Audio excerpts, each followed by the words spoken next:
सखावत तो हमें विरसे में मिलती है। अगर बात की जाए रेहान हाशमी की, तो वालिद साहब से मिली सखावत आपको कहाँ से मिली? मैं यहीं से आगाज़ करता हूँ। बिस्मिल्लाहिर्रहमानिर्रहीम।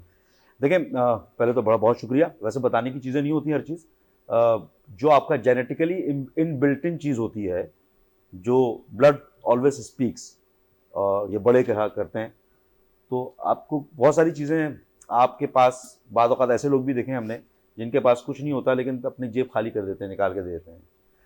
तो और ज़रूरी नहीं कि सिर्फ पैसे का मामला, पैसे लुटाना, पैसे देना या मॉनेटरी बेनिफिट देना ही सखाफ़त है, बल्कि कम्युनिटी को वो तमाम चीज़ें रिटर्न करना, चाहे वो इल्मी अदबी आपकी काविशें हों, आपका हुनर हो, आपके अफ़कार व ख़यालात हों, या सच और हक़ गोई की बात हो, तो ये तमाम चीज़ें उसी ज़ुमरे में आती है। दुनिया के तमाम मज़ाहिब में सखाफ़त को एक अच्छा फ़ेल समझा जाता है। अच्छा, क्योंकि हम उर्दू बोलने वाले लोग हैं और उर्दू कौमी ज़बान है, तो सकाफ़त और सखावत में थोड़ा सा मामूली सा फ़र्क है, तो काफ और खे का फ़र्क है। बेशक बेशक, तो थोड़ा सा हमको मखारिज भी क्या अपने मजबूत खूबसूरत करने जुमले अदा पड़ेंगे। किए आपने, वाह वाह वाह। तो बहरहाल ये उर्दू के अदबी ज़ौक़ रखने वाले हमारे बैठे हुए हैं साथी भाई, जो कि वो सो रहे हैं, हाँ, नींद पूरी उनकी नहीं हुई ये अदबी ज़ौक़ रखते हैं और करें। बहुत सारी मुशायरे की महफ़िलें, अदबी महफ़िलें, असलम भाई हैं बैठे हुए। तो बहरहाल तो ये तमाम चीज़ें हैं। हमने देखा कि हमारे यहाँ अदबी महफ़िलें भी हुआ करती थी, मुख्तलिफ़ मुशायरे की महफ़िलें भी हुआ करती थी घर में, और फिर साथ में हमने कोशिश ये की कि वो तमाम ट्रेंड को जारी रखें। ये मैनेजमेंट की टर्म है सेल्फ एक्चुअलाइजेशन। अच्छा, आप देखेंगे कि मुआशरे में रहने वाले बहुत सारे लोग सिर्फ तनकीद करते हैं, कुछ नहीं कर पाते तो तनकीद करते हैं, वो भी बेजा तनकीद करते हैं, लेकिन करने वाले लोग करते हैं, और करने वाले लोगों के ऊपर ही तनकीद वो करते हैं जो कुछ नहीं कर रहे होते। तो जिस तरह मैं आपको भी देखता हूँ माशाल्लाह से, असलम भाई वगैरह, अबरार, आप जिस तरह प्रोग्राम कर रहे हैं, तो आप हम अपने ही हल्का अहबाब में अगर देखेंगे तो आप डूअर्स जो होते हैं ना, उनके खिलाफ बेजा तनकीद करने वाले लोग खड़े होते हैं। अच्छा, माशरे से ऐसे ही रुझान को ख़त्म करना है। जो ये कर रहे होते हैं उनका वो ख़ानदानी पस मंज़र नज़र आ रहा होता है बुनियादी तौर पर, कि वो क्या करते रहे और वो क्या करना चाहते हैं। कुछ नहीं करना चाहते, सिर्फ तनकीद करना चाहते हैं। अच्छा, अब हमें मस्बत पहलू को उजागर भी करना है, मस्बत सोच और अफ़कार व ख़यालात मुआशरे में तकसीम भी करना है, चाहे वो किसी भी ज़ुम्न में हो। ये नौजवान बैठे हुए हैं यहाँ पर, बिज़नेस कम्युनिटी से भी ताल्लुक़ है, स्पोर्ट्स से ताल्लुक़ है, तो ये स्पोर्ट्स एक्टिविटीज़ में अपनी इनपुट दे रहे हैं, फ्री ऑफ कॉस्ट बहुत सारी चीज़ें करके देना चाह रहे हैं। मुआशरे से ड्रग्स एडिक्शन का रुझान ख़त्म करने की बात कर रहे हैं। मुस्तफ़ा का जो केस है हमारे लिए अलविया है ना, ये तो वो बच्चा जिसके अंदर एक पोटेंशियल है, वो पोटेंशियल अगर वालिदैन मस्बत अंदाज में इस्तेमाल नहीं करेंगे तो वो पोटेंशियल, वो एनर्जी कहीं मनफी तौर पे भी तो इस्तेमाल होनी है ना।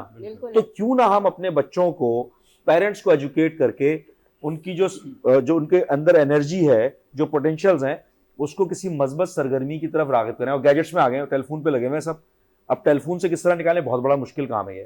तो पेरेंट्स को भी एजुकेट करने की ज़रूरत है।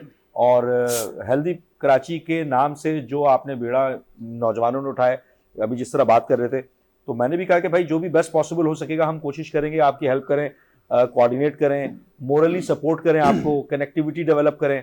तो बहुत सारी चीज़ें, ये तो एक मॉनिटरी मामला नहीं है। ये जो पेरेंट्स का की तरबियत है, जो किसी भी स्टूडेंट के लिए जो सबसे पहली यूनिवर्सिटी है, वो पेरेंट्स की तरबियत है। हो ये रहा है कि महंगे स्कूल और महंगे कॉलेज और महंगी यूनिवर्सिटी हम भेज के ये समझ रहे हैं कि हमने बस अपना काम कर लिया, और तरबियत की जो कमी हो रही है उसकी वजह से ये नौजवानों के वाक़यात हो रहे हैं। कि अगर वो बच्चे को पहले ही से तरबियत का हुई भी होती तो उसे पता होता कि ये जो मैं गलत काम करने जाऊंगा, सिर्फ मैं बदनाम नहीं होऊंगा, मेरी फैमिली का नाम आएगा। दुरुस्त करें। मैं इसकी मिसाल दूं, आप ही के ऊपर मिसाल रख रहा हूँ क्योंकि आप मौजूद है मेरे सामने।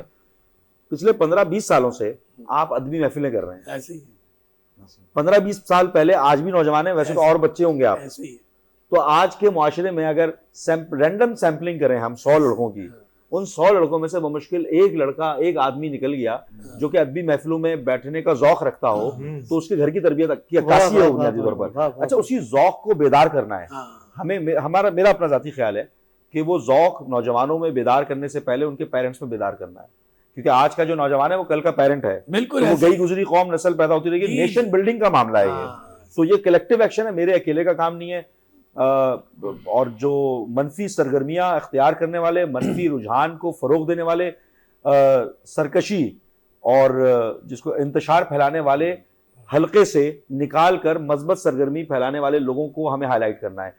नेगेटिविटी बहुत जल्दी हाईलाइट होती है, चस्के लेते हैं लोग, ऐसा ही है, बिल्कुल लेकिन ऐसा ही है। मजबत पहलुओं को उजागर करना बहुत मुश्किल काम है। तो मैं आपको भी, आप तमाम लोगों को खराज तहसीन पेश करता हूँ कि जो कि मजबत सरगर्मियों को, चाहे वो पाकिस्तान में होने वाली मजबत सरगर्मियाँ हैं, चाहे वो सियासत में होने वाली हैं, चाहे वो मजहबी हमाहंगी के क़याम के हवाले से, या बाखबर रमज़ान की आपकी धरती की ट्रांसमिशन है, तो ये तमाम वो मजबत सरगर्मियाँ हैं जिसको मेरा ख्याल हाईलाइट होना चाहिए। लेकिन रेहान भी जिस मौजू का हमने इंतखाब किया वो है सखावत। अच्छा, दूसरा ड्रग्स, ये मैं उसको वहीं तक लेके आऊँगा, अपने टॉपिक को मैं वहीं लेके आने वाला हूँ। देखिए, माँ बाप की बात आपने की, तरबियत की बात आपने की कि तरबियत, देखिए माँ बाप अच्छे हैं, लेकिन औलाद अगर ख़राब हो जाए तो फिर वो सोहबत है। वही आपकी वाली बात आ गई कि बच्चे को जो सिखाओगे उसने वही करना है, लेकिन आजकल के बच्चे जो हैं वो सोहबत का बुरा असर है उनके ऊपर, जिसकी वजह से आप मैदान अमल में आए हैं। और ये बड़ा अच्छा इक़दाम है आपका रेहान भाई, आपका इस मौजू में बात करना मेरे ख्याल से एक अच्छा मैसेज भी है, क्योंकि ड्रग्स और आइस, ये बहुत सारी ड्रग्स आ गई हैं। देखिए ड्रग्स बहुत सी चीज़ें हैं जो नौजवानों को खराबी की तरफ लेके जा रही है। देखिए होटलों पे बैठे हैं, अच्छा मैं अगर 4 दोस्तों में बैठा हुआ हूँ, मैं कुछ नहीं खाता, तो मेरे दोस्त बोलेंगे यार देखो यार ये कैसा जाहिल आदमी है, तुमने कभी सिगरेट नहीं पी? अरे अल्लाह के बंदे, इससे बड़ी अच्छे इसके फ़वायदे हैं, तुम पियो। तुमने आइस नहीं पी? अरे इससे बहुत अच्छा होता है, इम्पैक्ट अच्छा जाता है, देखो मैं तुम्हें गैदरिंग में लेके चलता हूँ, देखो सब पी रहे होंगे। तो वो जाकर जब देखता है मेरी तरह का कोई मिडिल क्लास अगर कोई अच्छी पार्टीज में जाता है, तो ये सारे काम अच्छी पार्टीज में ही होते हैं। तो इसका मतलब ये हुआ कि अच्छे घराने के लोग ही निचले लोगों को खराब कर रहे हैं, अगर मैं गलत नहीं हूँ तो। बिल्कुल 100% आपकी बात दुरुस्त है, लेकिन कहीं पर हमारी भी गलती है। आपकी इस बात से मैं इसको सेकंड करूंगा, और इसी बुनियाद के ऊपर हम पार्टीज में जाने के रुझान को खत्म करके जिम में जाने का रुझान पैदा करने की बात कर जी रहे जी हैं। जी जी, हम मैदानों में, खेल के मैदानों में जाने के रुझान की बात कर रहे हैं। बिल्कुल, मुश्किल काम है, बिल्कुल, बहुत मुश्किल बहुत काम अच्छा। ये है कि पार्टीज में जाना ज्यादा मजेदार लगता है, और लेकिन जिम में जाना बहुत मुश्किल काम है, मैदान में जाना मुश्किल काम है। और ये नौजवान उसी पे काम कर रहे हैं। मैंने कहा कि भाई मैं जो भी आप मेरे लायक बेस्ट पॉसिबल हो सकेगा वो करूंगा। मुश्किल टास्क है स्पोर्ट्स में, क्योंकि मैं खुद भी रहा हूँ 90s में, अर्ली 90s में बॉक्सिंग, किक बॉक्सिंग बिल्कुल करता ऐसा रहा ही हूँ। है। तो हमने जो उस वक्त भी देखा, उस वक्त तो चले फिर भी गैजेट्स नहीं थे, ये गैजेट्स मौजूद ऐसा ही नहीं है, थे, बिल्कुल ऐसा ही है। तो मरता क्या ना करता ग्राउंड में चले जाते थे लड़के फिर भी। अब के रुझान कुतुबबीनी का जौक था लोगों को, अब कुतुबबीनी खत्म हो गई है। आपके पास जो भी है गूगल, एंटी गूगल मौजूद हैं, उसको सवाल करें, वो कुछ जवाब देती है। शॉर्ट टर्म जो सवालात होते हैं वो आते हैं, इंफॉर्मेशन ओवरफ्लो है। लाइब्रेरी कल्चर खत्म हो गया है। बिल्कुल ऐसा ही लाइब्रेरीज है। कल्चर में जब आप अच्छे असातिज़ा के साथ बैठते थे, अच्छे शायर अदीबों के साथ बैठते थे, तो वो एक महफिल भी बच्चों को, सिर्फ बैठे हुए हैं आप उनके साथ, वो जो आपसे गुफ्तगू कर रहे हैं, तो वो इल्म का खजाना आपको बांट रहे हैं। बेशक। वाह, तो वो जो खानकाहें हुआ करती वो थी खत्म। माजी में, तो आज से 100-150 बिल्कुल। साल पहले चले जाएं तो। बिल्कुल ऐसा। वही कहते हैं ना कि भाई अगर आपने किसी अदबी शख्सियत के साथ 10 मिनट भी गुजार लिए तो आपके 1 घंटे की स्टडी से बेहतर। बिल्कुल वाह, दुरुस्त वाह, फरमाया। वो वाह। आपको सबक मिल जाएंगे, वो आपको अल्फाज मिल जाएंगे कि जो आपकी जिंदगी में आने वाले वक्तों में काम बिल्कुल आएंगे। दुरुस्त। हमारे इल्म मजलिसी। हाँ, आजकल क्या हो रहा है कि हम मजलिसी, वाह वाह वाह वाह। तकरीब से वापस आ रहे हैं, बल्कि उसकी तरफ पलट के जाना चाहिए कि वापस हम अदबी शख्सियात के पास बैठे, हाँ। उनसे सीखें, कोई शक नहीं। हमारे उस्ताद कराम है उनसे सीखें। बिल्कुल, मगर कोई वो शक नहीं। रुझान आहिस्ता आहिस्ता और कम हो